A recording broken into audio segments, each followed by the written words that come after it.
Hello, welcome back to Falcon Blues TV. And today we're not just joined with the lovely Dave, who's always lovely.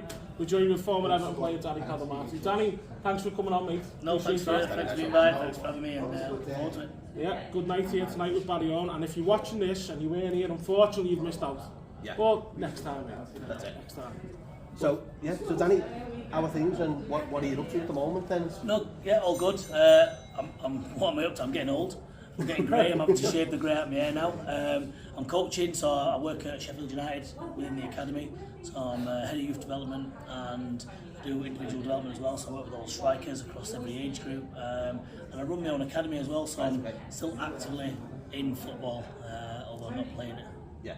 So your academy then, the one that you run, is that you go out and scout kids yourself, do you? Or is it like a... No, I'd like to think we're selected, but people come to us. So I run a program called the Soccer Academy, and I've been running 8 years. So basically, it's a development program to bridge the gap between grassroots and academy football. Yeah. We've had a lot of kids that progress through our program into pro clubs. There were 95 kids signed for pro clubs in 8 years, and then last year, our year 11s, our under 16, we had 11 players out of that squad signed scholarships at pro clubs, and then we set up a scholarship and education program this year as well. So we've got our first cohort this year that have been playing and learning at the same time. So yeah, it's good. Obviously, I'm involved in football. It's a community-based program, so we're keeping kids in around the local community tours off the streets, not doing. That's what you want. Yeah, exactly. Playing.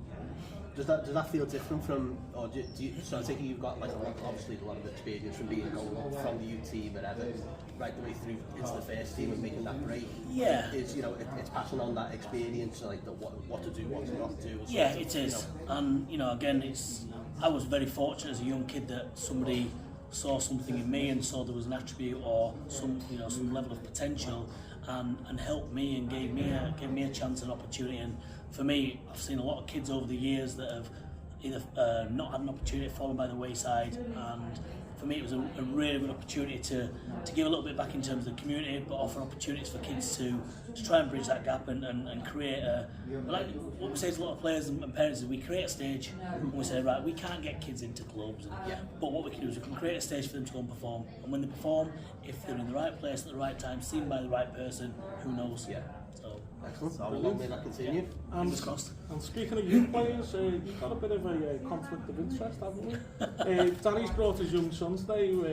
What club does he play for, Danny? He's at Sheffield Wednesday, so he was 17 on Monday just gone, so he's growing up now. He's a first year scholar at Sheffield Wednesday, and he's so it's that awkward moment when you go to watch the under 18s at the club you work at and your son's playing against them that you've got to kind of contest with. So it's I've got double conflict because my youngest son also plays at Sheffield Wednesday in the under 12, so it's kind of a difficult season sometimes. Well, as I said before, it's a good problem to have. I have done my own work, well, I've been scouting my foot manager, so Marcel Brands is unfortunately still on there, but he's doing his due diligence, so I make him an Everton hero as well. Yeah, that's it.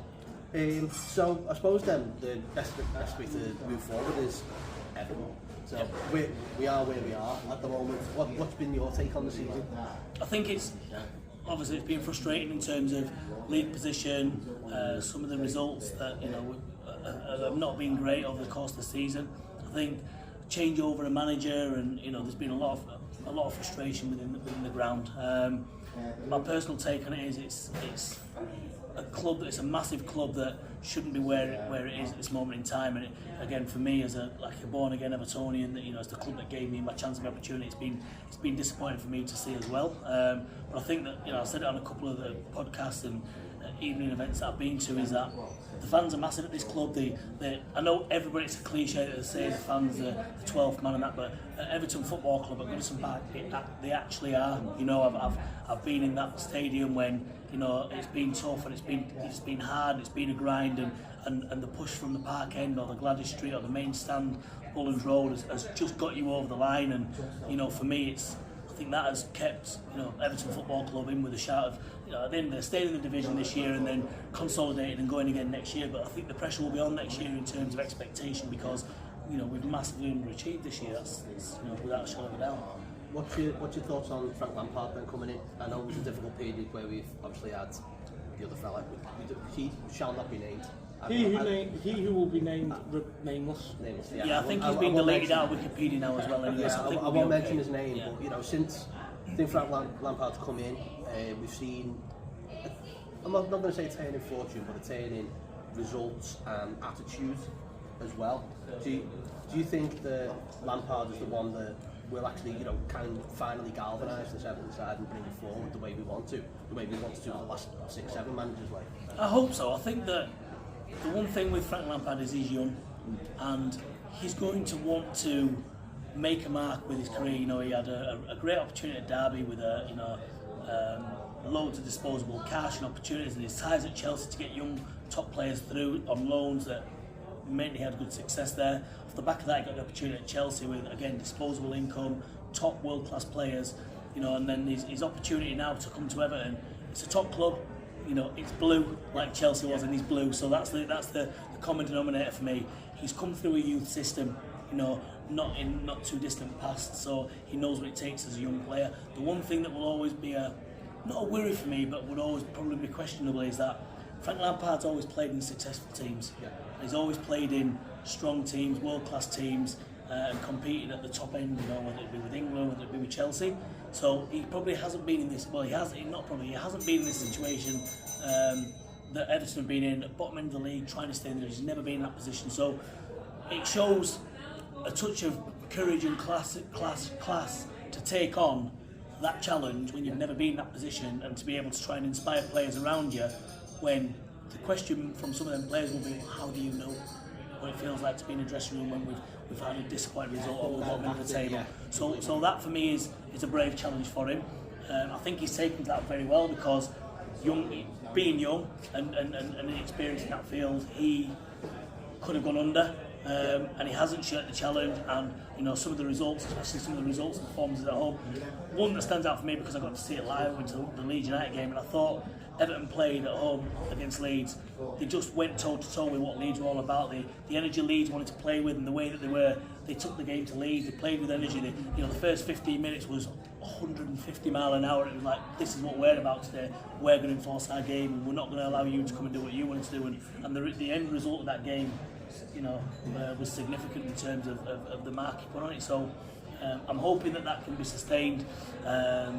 I'll be back over, obviously it's Crystal Palace, isn't it? Next Thursday, which I'm coming over to watch, and you know, I'm optimistic that it'll be a really good night, and I'm excited for. I need to make sure I book a hotel so I can party in Liverpool, don't I? Well, you're in all weekend, so you've got plenty of time to check them all out. And you've spent a bit of time in Kirby going to that academy as well, so you're officially a South Team Marine now, Danny. Right, okay, got me badge. Well, we would be kicked off YouTube if we didn't ask you about back hole against a certain team. That was the one. Yeah, we have to ask you. I mean, Neil Ruddock had a bad day that day, didn't he? No, he didn't have a bad day. He had one of his normal days, and I just made it look even worse for him. I think that was better, wasn't it? You know, it's one of the memories that you can never. I'll never forget. You know, it's like learning to swim. It's something that just stays with you for your life. And for me, that day we were just the biggest underdogs on the day. Liverpool had been flying. They were the passing move crew and all the, you know, the Spice Boys and all that nonsense that came with them at the time, fancy suits, and we were a gang of young kids full of enthusiasm. You know, Danny Williamson in that squad as well, and you know, so. But for me, on that day, it really typified that we were the dogs of war. Yeah. We were the dogs of war, and the message in that changing room was, we don't care about Liverpool's league position, and they want to pass it all over the pitch.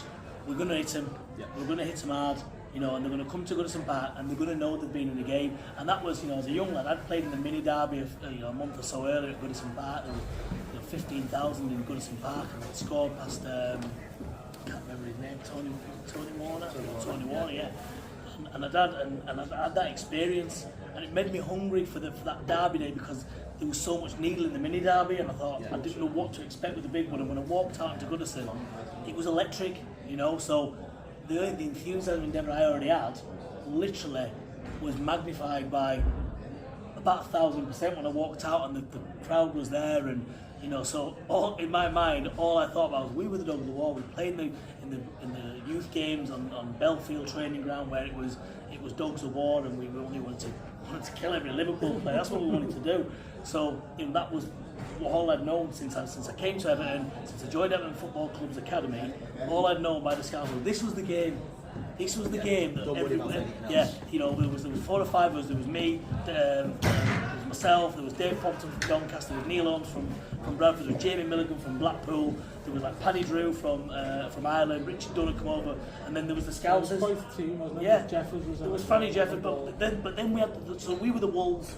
We were the Wolves, we were the out of town, weren't we? So when we joined that dressing room, the Scousers made sure that we knew under no uncertain terms, listen, we're here to win our youth league, we want to win the youth cup, but no matter what, we are beating Liverpool in any game we play because that's our game, that's the game we have to play, that's the game we have to win, no matter what. So we knew that, and that was part of the culture that we were surrounded by, win against Liverpool, eat a pan of Scouts, that's all we got told by the lads. So I couldn't look forward to the game anymore, and then to obviously be involved in the occasion. Look, and I've said it it'll probably come up tonight, on the evening, that when I'm chasing Kabami down, I wasn't thinking of pinching the ball up the other end and sliding the ball. I was thinking of kicking the life out of him because that was the only thought in my mind was I'm chasing this guy. The ball's gone back towards him. He's turned, and I'm just thinking about kicking him. And if you look at the challenge, it's probably a foul if in this modern day, this day and age now. Yeah, but that's what I'm saying. This day and age now, you can imagine it, can't you? All the way, I take the ball off Kabami, I go down the other end, I whiz inside Neil Ruddock, he's spinning round, ball goes in the back of the net, and it pauses, the whole of Goodison back pauses while it goes to VAR. That's what would have happened, yeah. That's all I was thinking was, and look, I got the nick on him, and the ball just broke away from me, and then I looked up and I'm just thinking space, pack end, goal, and I'm running, I'm charging towards goal, thinking I'm in here, I am in. And as I look towards from a distance, I see this steam train coming across, and I'm thinking, wowzers, that thing's going to hit me any minute. It's like driving in it now, and you're looking, and you can see the rail track and the big juggernaut coming along, and I'm thinking that is going to hit me any minute. So I'll literally get that little side step across, and he just goes flying past me. He couldn't get the brakes on, could he? He's gone, and you kind of looking. I know he'll probably kill me next time he sees me. He just couldn't get the brakes on. Them hydraulic brakes weren't working, were they? And as I was sitting, I'm thinking, he's gone. And it was just David James. It's just me and there's David James. And then the rest becomes this and that. Head down, and all the little coaching points you get from Colin Harvey, Andy Holden, John Hurst, Ronnie Goodless. Get your head down, head over the ball, pick your spot, hit the corners, and that was all I thought. And it was bang. And the next thing, I'm getting shivers now. I was thinking about it. But it was literally the whole of the park end just went bang. And look, there were no fireworks, but I could see them. There were fireworks there. It was unreal. Big results as well. Comes at the end of the season when you look back as well. Yeah, it was a massive result. Any win against Liverpool is a big result, regardless. It's Liverpool fans will turn around and go, it's our FA Cup final to go and win against Liverpool. But in reality, when Liverpool have beaten Everton again, it is their FA Cup final as well. It is. They want celebrated to like one just to give us the same kind of shit that we want to give them. Of course it is, yeah. So it's and it felt like that. So Danny, who would you say was the best ever player you played with? Wow, you're killing me now, aren't you? Mikel Madara? No? Yeah, Mikel was up there for having the best wig. Yeah, he had the player with the best. Oh, I thought you had the best wig, mate. yeah. Well, I didn't want to use myself. I think it's so difficult because I was really fortunate that people would turn around and say that at the time I played over a kind of an era where we've gone from a bit of a struggling kind of squad of not the best players to better players coming through that were maybe coming towards the end of the career, when people like Mark Hughes and Paul Gascoigne and David Ginola and obviously Andrew from Chelsea come out before that, and then I come into like a little bit more of the new era where Kevin Campbell was a legend, and the thing is, Kevin Campbell was my hero. I'm an Arsenal fan, deep down. My dad was an Arsenal fan, so I grew up watching Kevin Campbell and Ian Wright and Alan Smith and John Jensen and people like that. I was watching Kevin Campbell on TV, and then the next thing I turn up and he's at training and I'm playing alongside him. Yeah. So that's when you talk about dreams coming true, my dream came true. I was playing alongside my hero, which was it's amazing. So he's up there because of how he was, not just as a player but as a person, how he kind of helped me. He's an unbelievable guy in terms of how he got his arm around me as a player, and the rough with the smooth. So he's definitely up there. big Tommy Gravison will go down as one of those because he was absolutely mental, but he was a good player. But I think for me, he typified the Dogs of War mantra at the club because he would kill anything and anyone. It didn't matter who they were. He just loved it at the club. He just, he would run through a wall for the club. But I think that, in terms of the actual the player himself, I'd say probably Gaza because of even though he was at the back end of his career, just what he could do. How he trained, how he played. The way he enforced his personality into games was great, and he'd certainly be one I'd say look there. Who would you say was your toughest opponent To play against? Yeah. Not Neil Ruddock.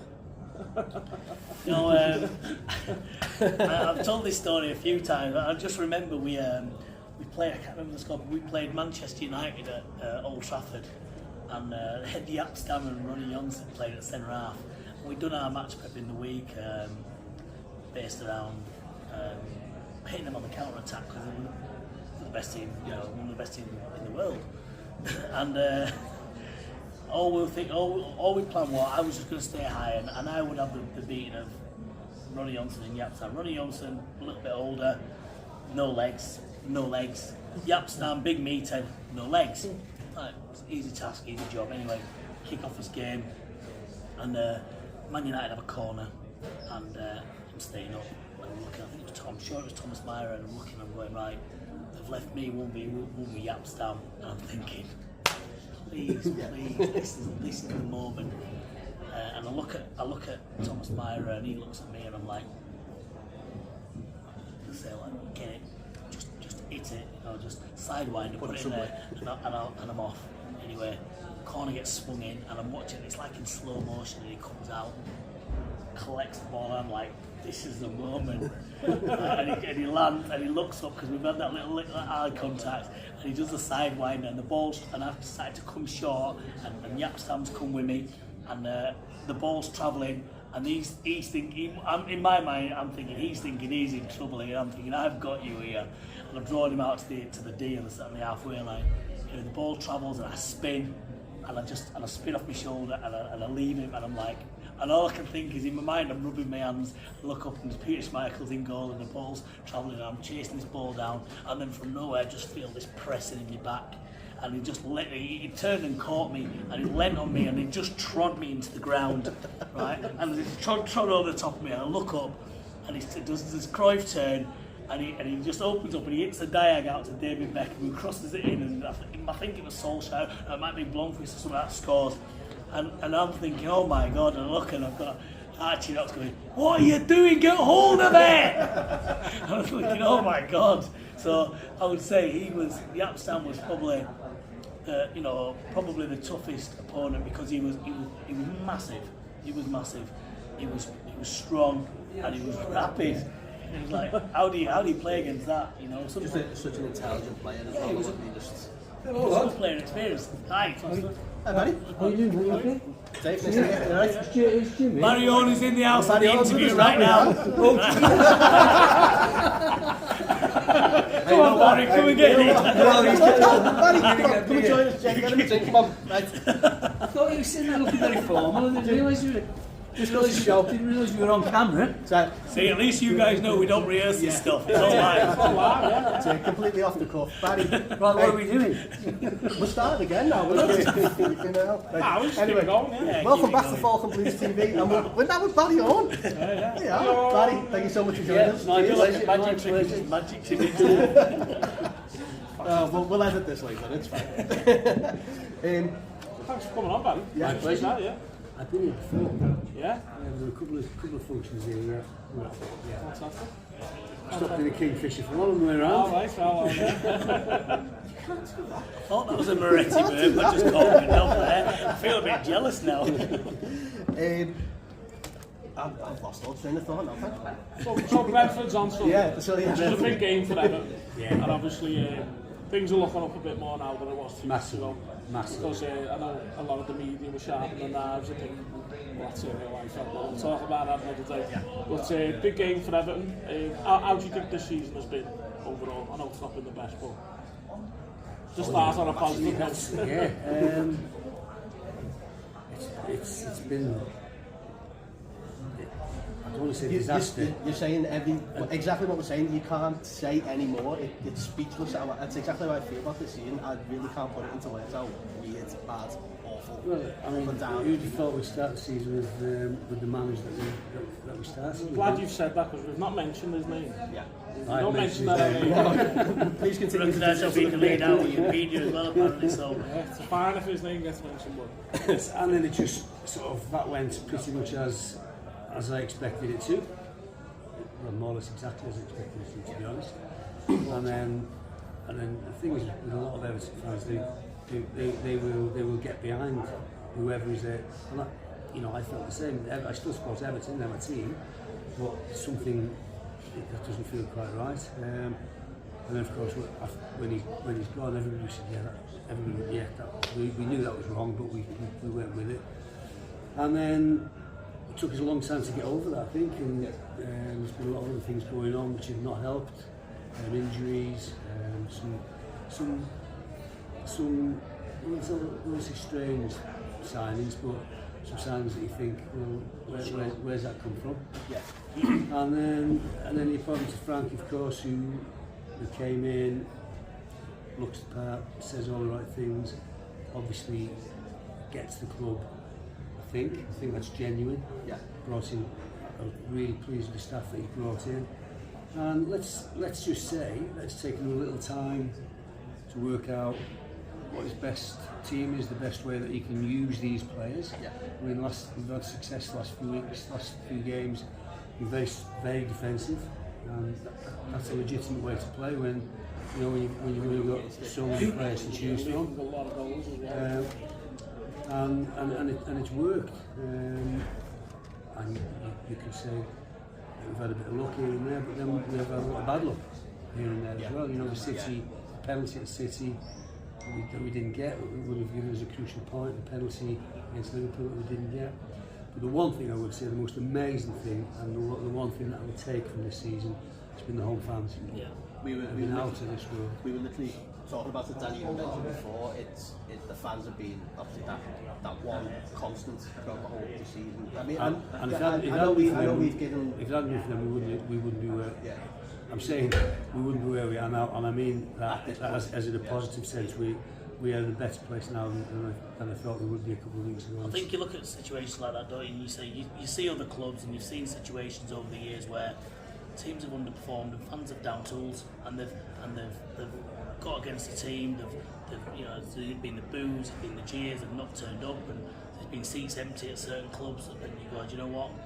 That's not happened at Goodison Park. The worse we've got, the more demand, the harder it is to get a ticket. Of course, yeah. Because they're coming out of the club. And the other thing as well, Danny probably will back me up. I'm not sure the players that I saw them coming for Team Bus against Chelsea. And there was a lot of terrified young men. And what I would say was, I think the fans maybe subconsciously recognised if they turned on listening to the players, they'd go on. Yeah, you made disaster. Yeah. I think we realised that. As great as they are, if they turn on you. Yeah, I think we realised that after the Wolves game. It's like something's got to give, and I think it was that point where it got pretty toxic, got pretty hostile inside Goodison after that. The Wolves game wasn't good. I think in general, since Lampard's come in, the atmosphere's got a lot better. Absolutely. There was a sense of optimism. Of course, yeah, and I was there on Sunday, and that's probably the best away atmosphere I've ever seen. I was there on Sunday. It was amazing. I don't take photographs and videos on my phone. My phone's the phone, and that's it. But I had to take a video 10-15 minutes after the game, and there was nobody in the ground. But just every single Everton fan. And we didn't have to wait behind. No, we could have got off. People have said to me, get behind by the stewards keep them in, and I said no, they stay to appreciate what they see. Even Leicester fans were applauding us as they were leaving. So it was special. Need to carry on. It's not over yet. We're not safe yet. Not at all. The best of my lives. Sunday's big. I think I was looking at it last week. So obviously the last 2 weekends results have gone our way, and it comes to a point where that can't continue to happen. And it's got to be put in Everton's destiny to do something about it. You don't know that. You don't, but you can't stranger rely things about, but you can't rely on that going over this just as the radio coming over now and people talking, Burnley ain't going to pick up the point, Leeds ain't going to pick up the point. You can't say that. Exactly. So you've you just got to get on with it. That's what we've done the last few games. And I've looked at this, and Danny's, we've all done the same. When we played the game from 10 games ago, predicted results, and I've always got Everton staying up by someone managed to fudge the results. They're all staying up by a Barry on screamer. That's basically what's happening. So. But now it's in Everton's hands, and I've always looked at these two games as one or both of these games we'll see with the influence. Yeah. Certainly up So, predictions then for the weekend? Everton win, and Everton win in midweek. Do me. Then, same. I'm going to go with both, yeah. 100%, yeah. And like I said, I'm looking forward to Crystal Palace game. I'll be there to watch that, and just need to sort my accommodations so I can go and party with the Evertonians afterwards. Sounds fun. I'm going to go for the Brentford win, Brentford away win. I'm only joking. Team's face there. Have I got to edit that out again? Team's face there. Who have they got next? It's only because Natalie's here. That's only why you said that. All right. Well, Danny, thank you for having a good 15-20 minutes with us. Thanks for having me. Thanks for the cameo. Gate crashing the party. No, mate, absolutely superb. You're going to hear that a lot tonight, by the way. You're probably used to that by now. Never get That's his tired. car on. His car on does that. That's the mobile phone. All right, we'll wrap this up, gents. Thank you so much for joining us. Let us know all your comments and give us a like and everything. Make sure you subscribe to the channel. Yeah. And up the fucking toffees, Barry Horne and Danny Cad. I want songs.